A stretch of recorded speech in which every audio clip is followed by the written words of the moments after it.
చాలామంది డయాబెటిక్ ఉండే వాళ్ళకు అరికాల మంటలు, హ్మ్. వాళ్ళకు దెబ్బలు తగిలితే తెలియని కూడా తెలియదు. హ్మ్. చాలామంది ఏదైనా గీరకపోయిందంటే కూడా బ్లడ్ వచ్చే విషయం కూడా తెలియదు వాళ్ళకి చాలామంది. అవును.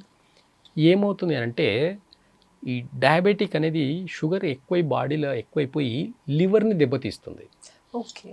లివర్ని దెబ్బతీయడం వల్ల బాడీలో నర్వస్ సిస్టమ్ అంతా కూడా నమ్నెస్ వచ్చేస్తుంది. హ్మ్. బాడీలో ఉండే బ్లడ్ సర్క్యులేషన్ ప్రాపర్గా జరగకపోవడం వల్ల లివర్ అనేది మజిల్స్, నర్వస్ సిస్టమ్, టెండన్స్ని ఇండికేట్ చేస్తుంది.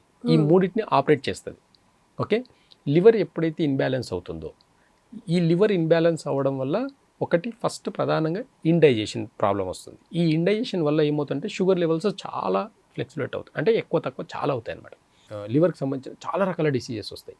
దీంట్లో కొంతమందికి అరికాల మంటలు వస్తాయి. ఈ పిక్కల నుంచి పట్టుకొని ఈ అంతా కూడా బాగా పెయిన్ ఉంటుంది. కొంతమందికి కూర్చోలేరు. ఈ బ్యాక్ సైడ్ పెయిన్ అంతా విపరీతమైన పెయిన్ వస్తుంది అనమాట వాళ్ళకి. ఇదంతా బాడీలో ఉండే నర్వస్ సిస్టమ్, బ్లడ్ సర్క్యులేషన్ ప్రాపర్గా జరగకపోవడం వల్ల నమ్నెస్ పాదాలు అనేవి నమ్నెస్ వచ్చేస్తుంది. కాబట్టి ఏం చేయాలి వీటికి? రూట్ కాజ్ ప్రాబ్లం ఎక్కడ? చెప్పినట్టుగా షుగర్ అనేది లివర్ని దెబ్బతీయడం వల్ల ఏమవుతుంది అంటే నర్వస్ సిస్టమ్ డ్యామేజ్ అవుతుంది. కాబట్టి అవేర్నెస్లో మనం ఒక చిన్న అవేర్నెస్ వచ్చింది అనుకోండి, మీరు బాగా అబ్జర్వ్ చేసి చూస్తే కొంతమందికి అరికాల మంటలు బాగా విపరీతంగా పెరిగిన వాళ్ళకు వాళ్ళు పులుపు ఎక్కువ తింటుంటారు. పులుపు ఎక్కువ తినడం వల్ల లివర్ అనేది ఇంకా దెబ్బతీస్తుంది.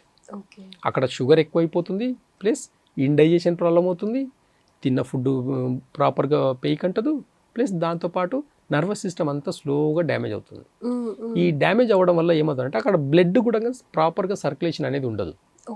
ఈ దానివల్ల నమ్నెస్ రావడం, దానివల్ల అరికాల మంటలు రావడం, బాడీ ఓవర్ హీట్ ఎక్కడం, ఇలాంటివన్నీ షుగర్ పేషెంట్లో ఎక్కువగా జరుగుతాయి.